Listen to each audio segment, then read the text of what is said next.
Hello दोस्तों, आप सभी का स्वागत है हमारे यूट्यूब चैनल पर। और आज हम ज्योग्राफी की सीरीज़ को स्टार्ट करेंगे। क्लास 6 से हम सारे चैप्टर्स को लेके चलेंगे धीरे धीरे।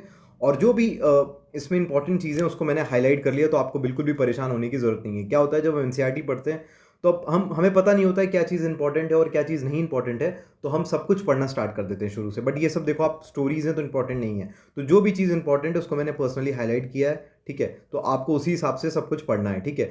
और कलर के हिसाब से मैंने जो जो चीज़ है, जितनी इंपॉर्टेंस है, उसको उस हिसाब से हाईलाइट किया है, ठीक है। तो आइए स्टार्ट करते हैं। ये क्लास 6 के बच्चों, आपको कोई दिक्कत नहीं होगी। प्लस जो बच्चे कॉम्पिटेटिव एग्जाम्स की तैयारी कर रहे हैं, जैसे यूपीएससी की कर रहे हैं, यूपीएससी में होता है सीडीएस, होता है सीएपीएफ, होता है सिविल सर्विसेज, होता है स्टेट पीसीएस की तैयारी कर रहे हैं, आपका रेलवे की कर रहे हैं या एसएससी की कर रहे हैं, जो भी एग्जाम्स की तैयारी कर रहे हैं जिसमें ज्योग्राफी आती है, जिसमें जीएस सब्जेक्ट्स आता है, आपको कोई दिक्कत नहीं होने वाली, ट्रस्ट मी, ठीक है। अगर आपको इसकी पीडीएफ चाहिए तो आप हमारे टेलीग्राम चैनल को विजिट कर सकते हैं। तो आइए स्टार्ट करते हैं। चैप्टर 1 क्लास 6, पहला चैप्टर है the earth in the solar system, ठीक है। देखो, इतना ध्यान रखो, फुल मून को हम पूर्णिमा कहते हैं। फुल मून को क्या कहते हैं? पूर्णिमा। देखो इसको ऐसे याद रखो, पूरा पूरा हो गया ना। मून क्या हो गया? पूरा हो गया, पूरा। तो पूर्णिमा किसे कहेंगे? न्यू मून को या फुल मून को? तो फुल मून को कहते हैं। और न्यू मून को पता है क्या कहते हैं? अमावस्या कहते हैं। तो ये ध्यान रखना, क्वेश्चन दे सकता है कि फुल मून को अमावस्या कहते हैं और न्यू मून को पूर्णिमा कहते हैं, तो गलत हो जाएगा। नहीं सर, फुल मून को पूर्णिमा कहते हैं और न्यू मून को अमावस्या कहते हैं, ठीक है। और इसको कैसे याद करना है? फुल मतलब पूरा, तो पूर्णिमा होगा। अब इसके बाद क्या है? The sun, the moon and all those object standing in the night sky all call celestial bodies. Question निकल जाएगा, सेलेस्टियल बॉडीज क्या होती हैं? सिर्फ सन होता है?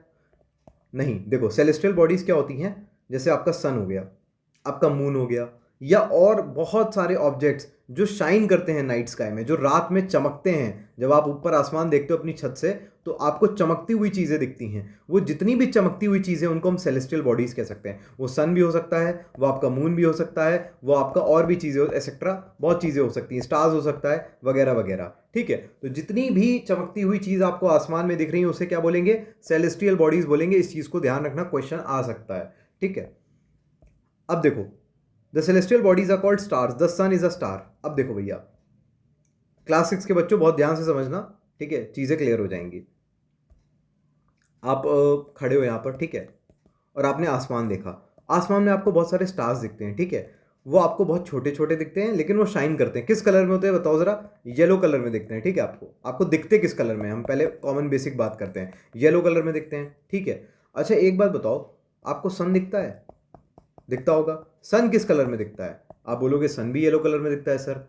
तो यार कुछ कॉमनैलिटी नहीं लग रही है। मतलब स्टार भी येलो कलर के हैं, सन भी येलो कलर का है, लेकिन हाँ सर, सन बड़ा लगता है, स्टार बहुत छोटे दिखते हैं दूर से। तो देखो क्या होता है ना, ये जितने भी स्टार्स हैं ना आपको आसमान में दिखते हैं, ये जो सन है ना, जिसको आप ऐसे समझते हो, ये ऐसा कुछ नहीं है, ये भी ऐसे ही एक स्टार की तरह है।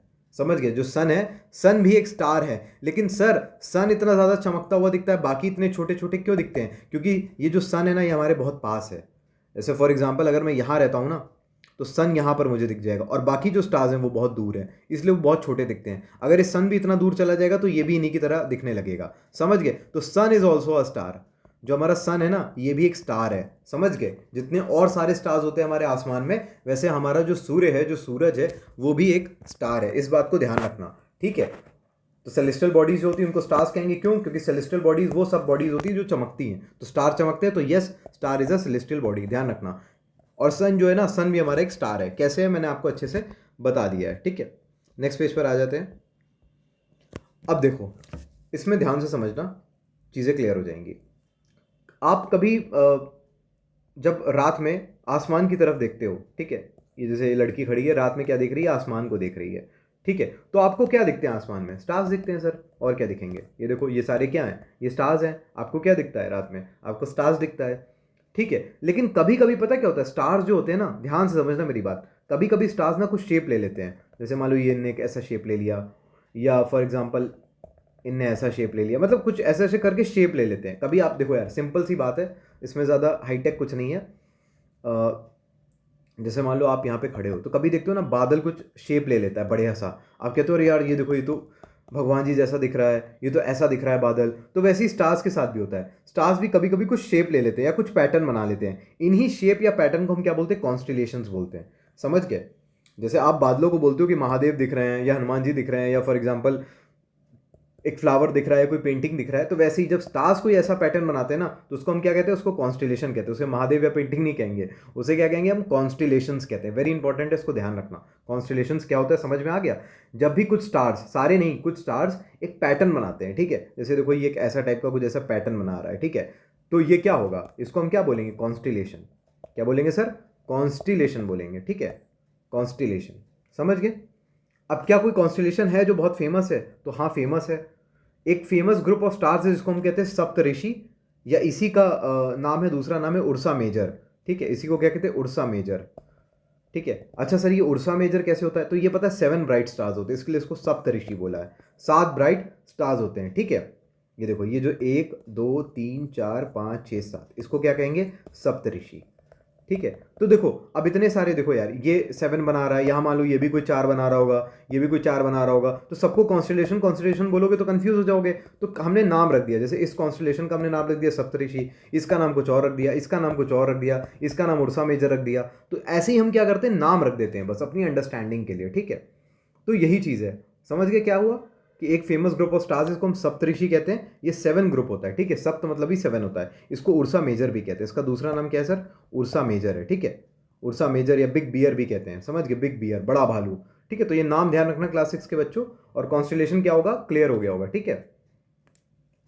क्या कॉन्स्टिलेशन सेलेस्टियल बॉडी में आता है, तो बिल्कुल आता है, क्योंकि कॉन्स्टिलेशन क्या है, स्टार्स का ग्रुप तो है, स्टार्स चमकते हैं। सेलेस्टियल बॉडीज क्या होता है, वही चीज़ जो शाइन कर रही हैं। अच्छा, इसके बाद और भी कॉन्स्टिलेशन होता है, एक होता है पोल स्टार। देखो, ये देखो, ये आपको दिख रहा है, इसको नॉर्थ स्टार भी कहते हैं, या इसको पोल स्टार भी कहते हैं। क्यों पोल स्टार कहते हैं, ये आपका अर्थ है। मैंने बताया था, जस्ट अ सेकेंड, हाँ ये आपका अर्थ है। मैंने बताया था नॉर्थ यहाँ होता है, साउथ यहाँ होता है, ईस्ट यहाँ होता है, वेस्ट यहाँ होता है। पोल्स कहाँ होगा, ऊपर होगा। तो यहीं पोल के पास एक स्टार दिखता है, इसीलिए इसको, और ये कौन सी पोजीशन हुई, नॉर्थ हुई, तो इसीलिए इसको नॉर्थ स्टार या पोल स्टार हम कहते हैं, ठीक है। इसको बहुत अच्छे से ध्यान रखना, ठीक है। तो आई होप क्लियर हो गया होगा नॉर्थ स्टार और पोल स्टार के बारे में। और ये सेम पोजीशन में हमेशा यही रहता है, ठीक है। शिफ्ट इधर उधर नहीं मुड़ता है, ये हमेशा यही रहता है। अच्छा, आपको पता है पहले ज़माने में जब हम लोग के पास कंपास नहीं होते थे, तो हम लोग डायरेक्शन पता है कैसे देखते थे, इसको देख के, कि हाँ ये नॉर्थ में है, तो मतलब ये जहाँ होगा ना उसको नॉर्थ माना जाता था। समझ गए, स्टार को जहाँ होगा नॉर्थ माना जाता था। तो वही है कि नॉर्थ स्टार इंडिकेट करता है north direction. It also called the pole star, इसको पोल स्टार भी कहते हैं, बहुत इंपॉर्टेंट है। और ये थोड़ा सा कॉम्प्लिकेटेड टॉपिक था, तो मैंने आपको बहुत ईजी वे में समझाने की कोशिश करी है। आई होप क्लियर हो गया होगा, ठीक है। अब देखो क्या लिखा है, some celestial bodies do not have their own heat and light. ओहो, अब देखो वेरी इंपॉर्टेंट, कुछ सेलेस्टियल बॉडीज की अपनी हीट और लाइट नहीं होती है। They are related by the light of the stars, such bodies are called planets. तो क्या प्लैनेट सेलेस्टियल बॉडीज हैं। अब आप कहोगे, अभी ने कहा वो जो शाइन करते हैं वो सारे सेलेस्टियल बॉडीज होते हैं। कुछ सेलेस्टियल बॉडी शाइन भी नहीं करती हैं, ठीक है, वो भी सेलेस्टियल बॉडीज होती हैं। जैसे मैं कहूँ कि आपने तो कहा था कि हर जो स्कूल में हर स्टूडेंट आ रहा है वो पढ़ने वाला होता है, नहीं सर, कुछ स्टूडेंट पढ़ने वाले नहीं भी होते हैं, ठीक है। तो वैसे ही सारी सेलेस्टियल बॉडी शाइन करती हैं, कुछ नहीं भी करती हैं सर, ठीक है। तो कौन नहीं करती है, सबके प्लैनेट्स हैं। प्लैनेट के पास अपनी हीट और लाइट नहीं होती है। सन से लेते हैं, जैसे सन है, सन एक स्टार है, स्टार का रिफ्लेक्शन पड़ता है, ठीक है, समझ गए। तो ये चीजें हैं। ग्रीक वर्ड प्लैनेटिक, देखो प्लैनेट एक ग्रीक वर्ड है जिसका नाम है प्लैनेटिया। इसका मतलब क्या होता है, वेंडरर्स, ठीक है, एक जगह से दूसरी जगह घूम रहे हैं, वॉन्डर कर रहे हैं। The moon is a satellite. Moon क्या है, सैटेलाइट है। मतलब क्या होता है, देखो जैसे कि आपका अर्थ है, अर्थ का एक दोस्त है, या इसी को कंपेनियन मतलब होता है फ्रेंड। अर्थ का एक फ्रेंड है जो उसके चारों तरफ घूमता रहता है गोल गोल, वो कौन है, मून है, ठीक है। तो मून क्या है, अर्थ की एक सैटेलाइट है। देखो आप आगे पढ़ोगे, सैटेलाइट दो प्रकार की होती हैं, एक होती है आर्टिफिशियल, एक होती है नेचुरल, और दूसरी होती है आर्टिफिशियल, ठीक है। आर्टिफिशियल सैटेलाइट कौन सी होती है, जो हम स्पेस में भेजते हैं, ठीक है। आर्टिफिशियल तो आप सबको पता होगा, सैटेलाइट घूम रही है हमारे अर्थ के स्पेस में। लेकिन नेचुरल होता है, नेचुरल कौन सा हो गया, मून हो गया। इसे किसी ने भेजा नहीं, ये पहले से एग्जिस्ट करता था, ठीक है। बस इतना ध्यान रखना कि जो मून है वो एक अर्थ की सैटेलाइट है। क्लासेस के बच्चों ज़्यादा परेशान होने की जरूरत नहीं है अगर समझ में नहीं आ रहा है, बतना ध्यान रखो, मून की एक सैटेलाइट है और अर्थ का दोस्त है, कंपेनियन है। अब आ जाते हैं हम सोलर सिस्टम पे। देखो इसमें क्या दिया गया है, the sun, 8 planets, satellites and some other celestial bodies known as asteroid and meteoroids, ठीक है, फ्रॉम द सोलर सिस्टम। इसमें क्या बोल रहा है, देखो इसे आप देखोगे तो ये आपका सन है, ये मरकुरी है, वीनस है, अर्थ है, मार्स है, जुपिटर है, सैटर्न है। जस्ट अ सेकेंड, मैं लैंडस्केप मोड में कर देता हूँ तो आपको और क्लियर हो जाएगा।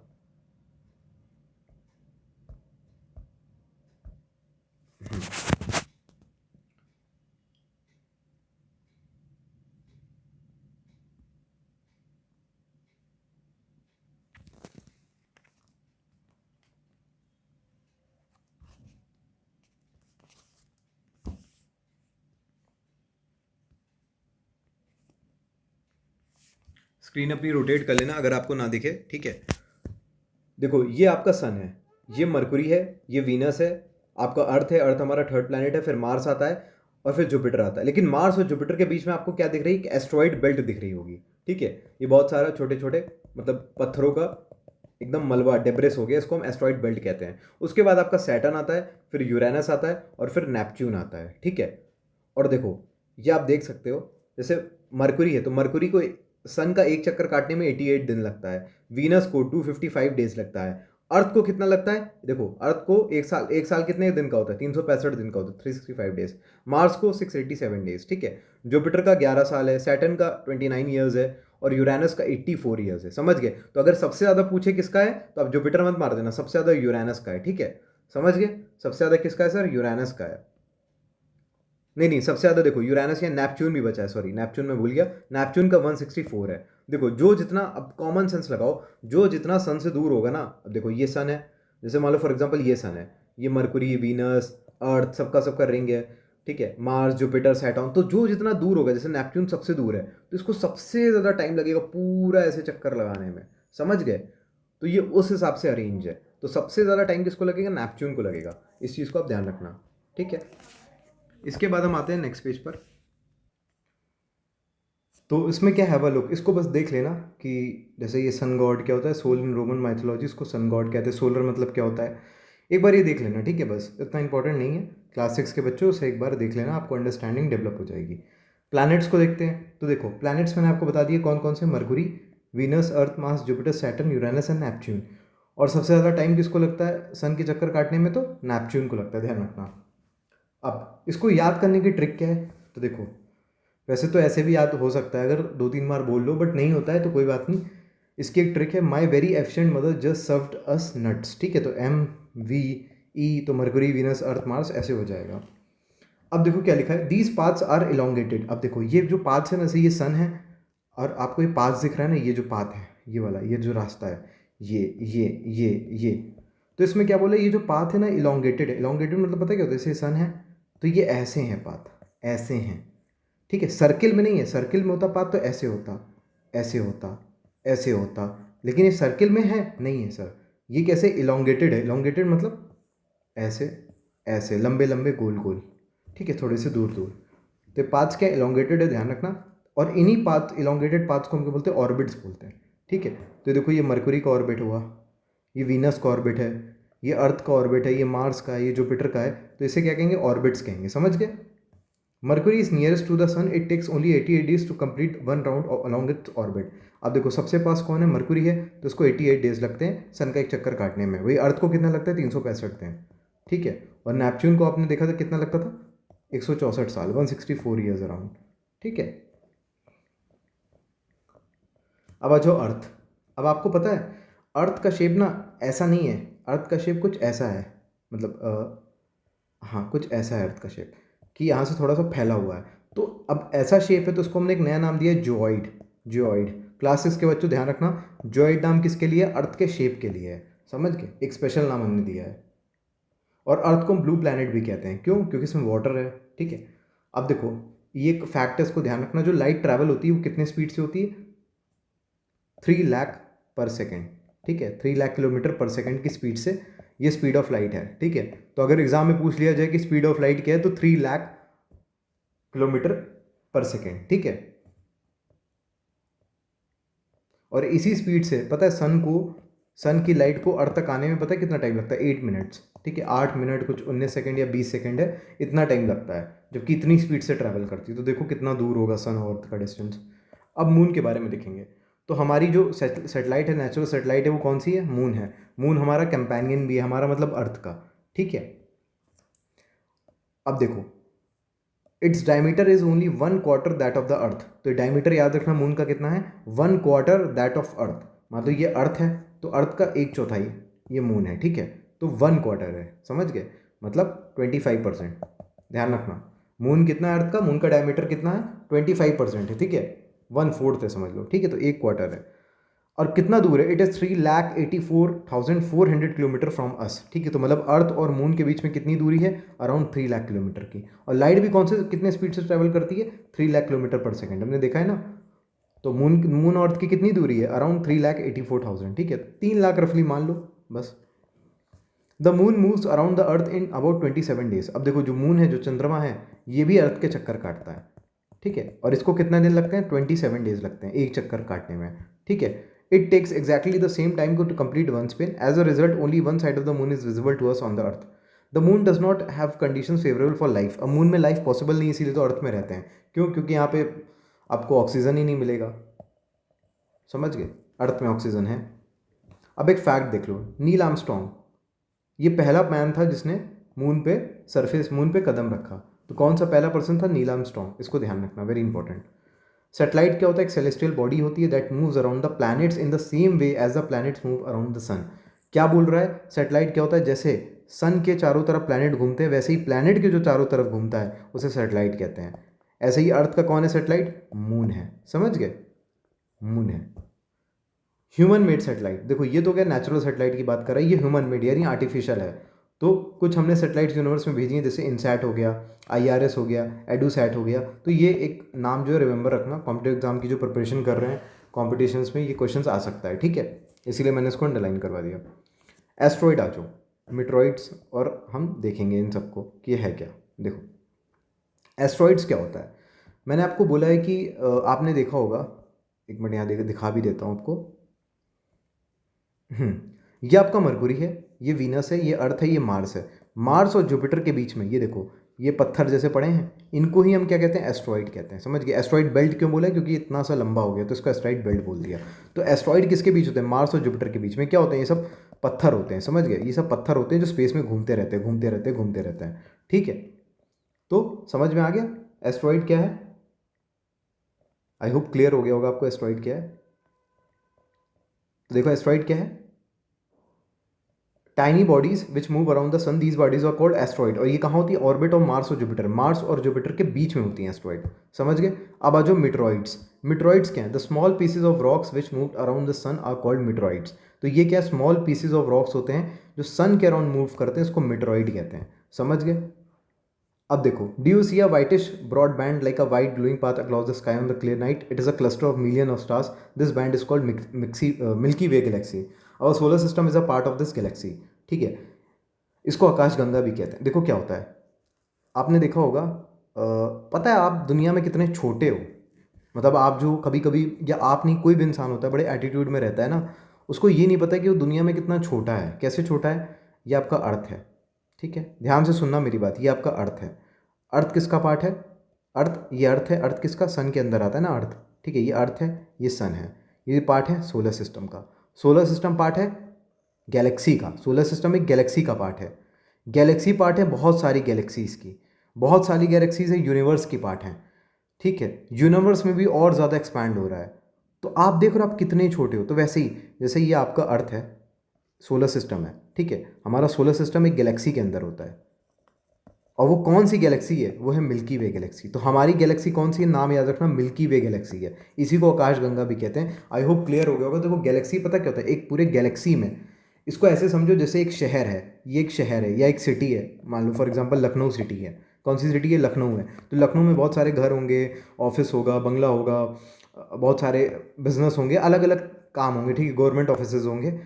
तो ये हो गया तुम्हारा एक सिटी। तो ऐसी एक गैलेक्सी के अंदर बहुत सारे प्लैनेट्स होते हैं, बहुत सारे सन होते हैं। तो ऐसे यूनिवर्स में ना बहुत सारी गैलेक्सीज हैं। तो ये मत समझना खाली हमारे पास ही जो है कि मरकुरी, वीनस, अर्थ, मार्स, जुपिटर, सैटर्न, हम ये तो हमने नाम दे दिया है। ऐसे एक गैलेक्सी में इतने सारे प्लैनेट्स, ऐसे दूसरी गैलेक्सी में भी होंगे, तीसरी गैलेक्सी में भी होंगे। इन सब को मिला के यूनिवर्स बनता है हमारा, ठीक है। बस हम रहते यहाँ पर हैं, इसको मान लो। और हमारी जो गैलेक्सी उसको हमने नाम दिया मिल्की वे। क्या नाम दिया है? मिल्की वे, या इसी को हम आकाश गंगा भी कहते हैं। तो बस इतना ध्यान रखना, बाकी इंपॉर्टेंट नहीं, बस इतना ध्यान रखना, हमारी गैलेक्सी को क्या कहा जाता है? मिल्की वे या आकाश गंगा कहा जाता है, ठीक है। और ऐसी मिलियंस गैलेक्सीज है यूनिवर्स में, मतलब मैंने तो आपको 3 ही यहाँ पे बनाई, मिलियंस गैलेक्सीज हैं, मतलब ये सब मिलियंस है, और ये सब मिलियंस बनाती है यूनिवर्स, समझ गए। तो देखो सबसे बड़ा होता है यूनिवर्स, यूनिवर्स के अंदर होती है गैलेक्सीज, गैलेक्सीज के अंदर होते हैं प्लैनेट्स, प्लैनेट्स के अंदर होता है एक पर्टिकुलर प्लैनेट अर्थ, अर्थ के अंदर होता है ज़मीन, ज़मीन में रहते हो आप, कितने छोटे हो इन सब के सामने, ठीक है। तो always be down to earth. तो आपका ये पहला चैप्टर ख़त्म हो गया बेसिकली ज्योग्राफी का। आई होप चीज़ें क्लियर हो गई होंगी। कोई भी डाउट है तो मुझे कमेंट सेक्शन में बता देना। I will answer it soon. ठीक है, thank you so much for listening to me, take care, bye bye, जय हिंद।